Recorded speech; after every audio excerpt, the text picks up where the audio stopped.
Hey there, and welcome to another deep dive. Today we're taking a shortcut to being seriously well-informed about a market that's, well, quietly shaping the future of work for so many of us, whether you realize it or not. We're diving deep into the global workforce analytics market. Our mission today is to unpack a pretty comprehensive market report from 2021, looking at projections stretching all the way out to 2033. The goal, as always, is to pull out the most important nuggets of knowledge, maybe some surprising facts about how this market's growing, and crucially, what that growth actually means for you. Okay, let's unpack this. So why should you care about workforce analytics? I mean, really. Well, if you've ever wondered how companies make decisions about hiring or productivity or even your own career path, this market is right at the heart of it. It's all about using data. Leveraging data to make smarter, more precise decisions about people, about human capital, optimizing how people work. It's a really fascinating landscape of numbers, and trust me, it's growing incredibly fast. Let's start with the big picture, the global view. In 2021, this market generated revenue of just under $1.4 billion US. Which is already significant, yeah. Exactly. But here's where it gets really eye-opening. It's projected to climb dramatically to nearly $2.4 billion by 2025. Okay. And then really soar, forecasted to hit $6.7 billion by 2033. Wow. To put that in perspective, that's a robust compound annual growth rate, or CAGR, of 14% over the entire forecast period. Yeah. That's not just growth. That's basically an explosion. You've really hit on something crucial there. That number, that 14% CAGR globally, it's not just a financial metric. It signifies this fundamental worldwide shift. Organizations everywhere are finally, or maybe increasingly, treating their people not just as costs, but as their most valuable asset. And they're turning to hard data to understand them, develop them, keep them. This isn't just about digitizing HR paperwork anymore, no. It's about leveraging powerful analytics to predict things like, who might leave, or how to optimize team setups for success, or even tailoring training for skill gaps across the whole company. It's becoming a strategic imperative. And think about it. You listening right now, you've likely experienced some form of this data gathering in your own job, maybe through performance metrics or engagement surveys, or even just how your team's productivity is tracked. This deep dive will help you understand the sheer scale and, frankly, the speed of that evolution. It shows just how embedded analytics are becoming in the modern workplace. It's moving past simple reporting into predictive, even prescriptive insights, making a real difference in decisions about people. Absolutely. Yeah. That shift from just gut feeling in HR to actual data-driven insights, it's revolutionary. Okay, so now let's dive into the regions. Because the global picture is compelling, sure, but the specific stories in different parts of the world, they offer even richer insights. We'll start right here in North America. It's been a pivotal market from the get-go.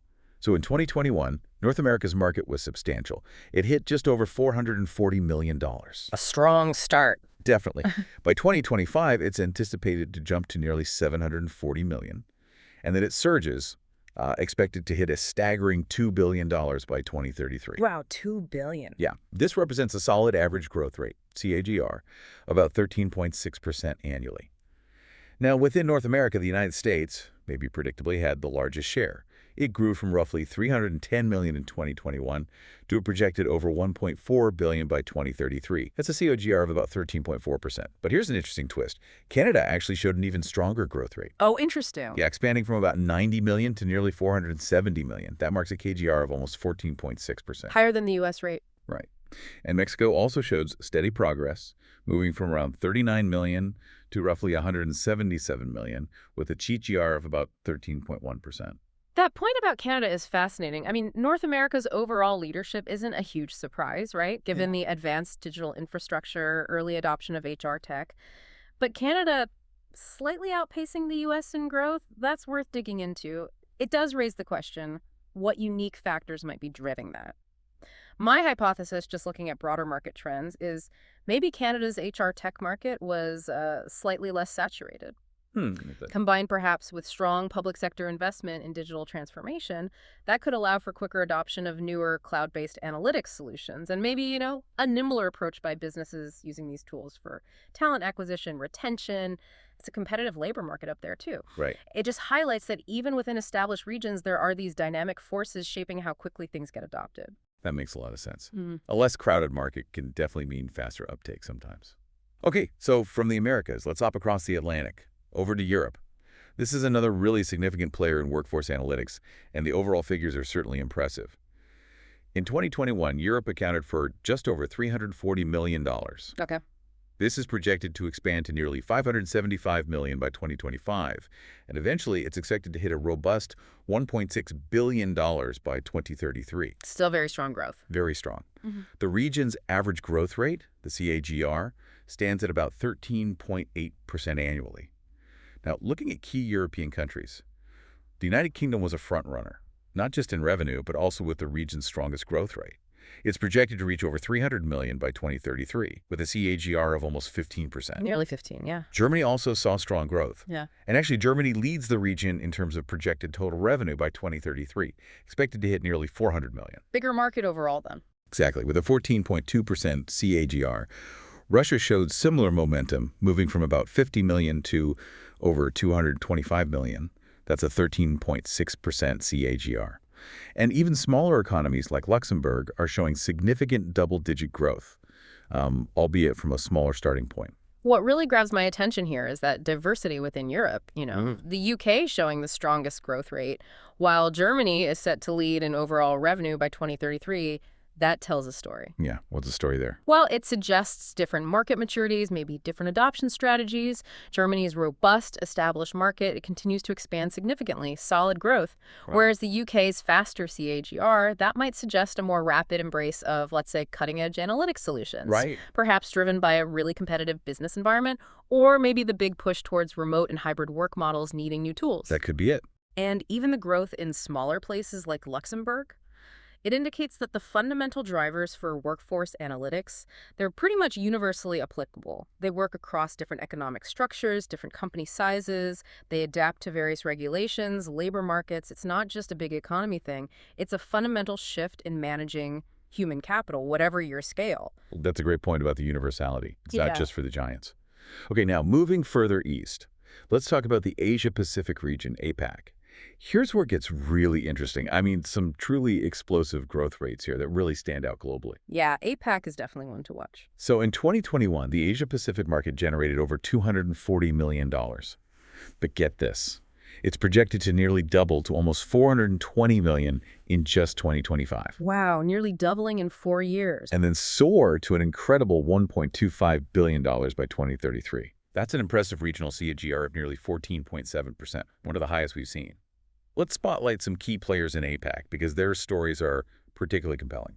India is showing just a phenomenal growth trajectory, expected to surge from roughly 34 million to over 190 million by 2033, Okay. boasting the strongest CAGR in the entire APAC region at over 15.5%.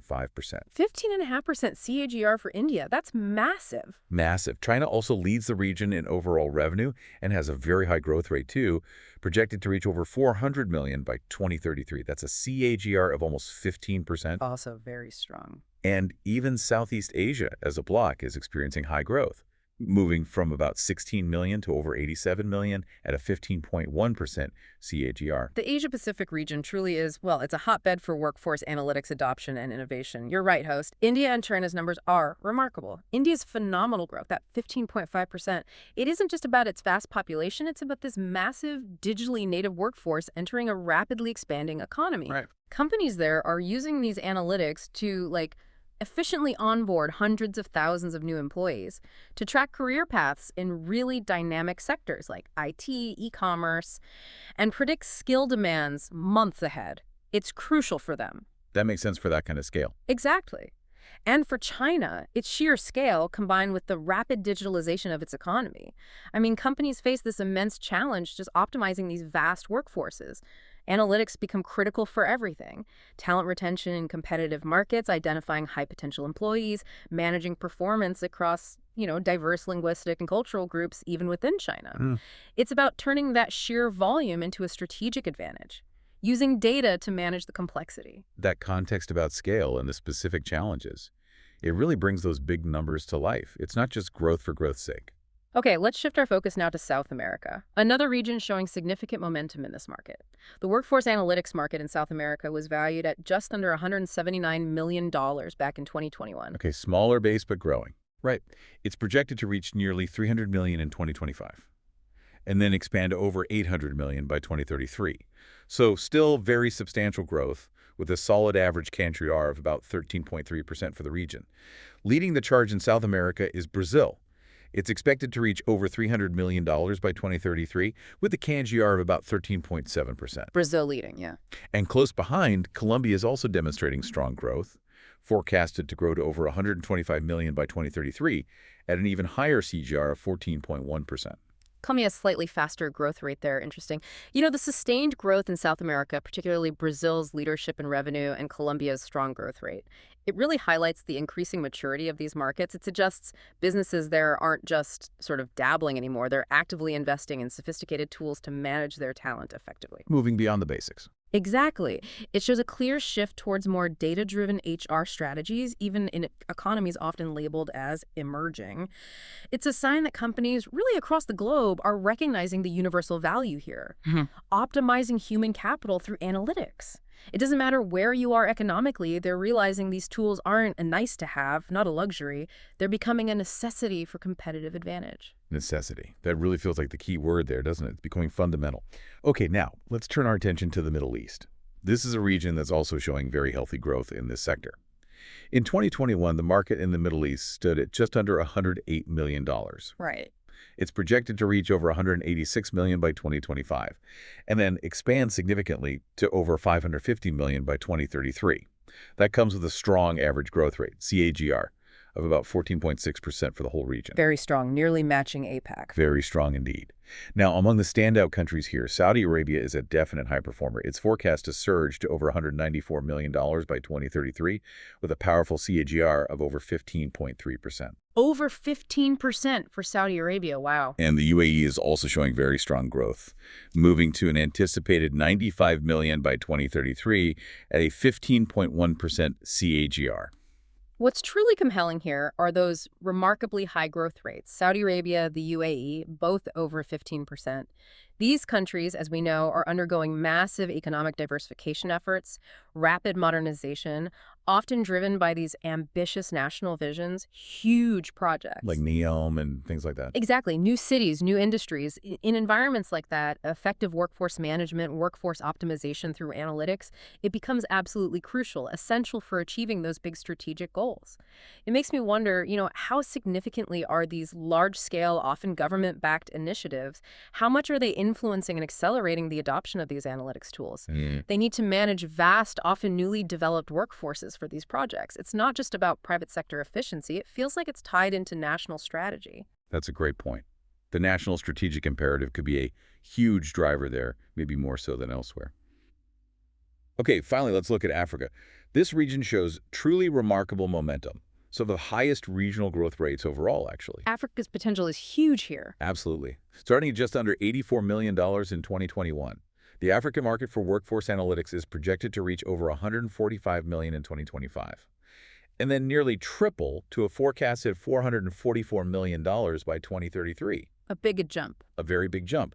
This represents one of the highest regional growth rates globally, clocking in at an impressive average CAGR of almost 15% annually. Almost 15% across the continent. Right. And within the continent, South Africa leads with the region's strongest growth rate, expanding to over $214 million by 2033 at a phenomenal 15.6% CAGR. Wow, even higher than India's rate. Just edging it out, yeah. And Nigeria is also leading the continent in overall market size, projected to expand to an expected $164 million by 2033, with a very strong CAGR of 15.5% as well. If we connect this to the bigger picture, Africa's high growth rate. South Africa and Nigeria both leading at over 15% each. That's incredibly significant. It really suggests that leapfrogging effect we sometimes see. Right, skipping older tech stages. Exactly. New technologies like workforce analytics are being adopted rapidly in these emerging markets. Sometimes they bypass older, less efficient systems altogether.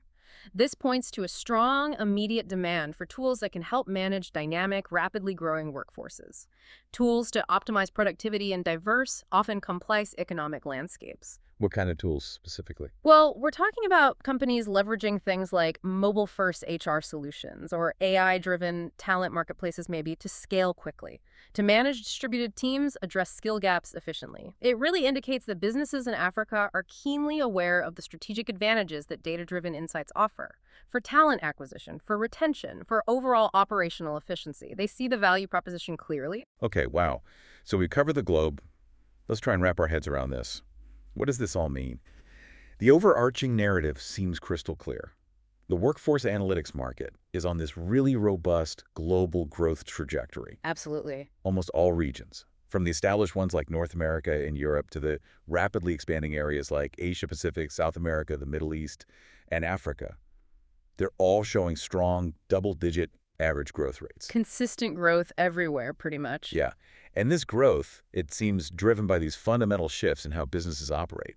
There's this deep reliance on digital transformation, a relentless pursuit of workforce optimization, and a clear move towards truly data-driven decision-making at every level. Couldn't agree more. And if we look at the top growth countries, places like India, China, Saudi Arabia, Nigeria, South Africa, they are really leading the charge, demonstrating incredible potential as they harness the power of data for their people strategies.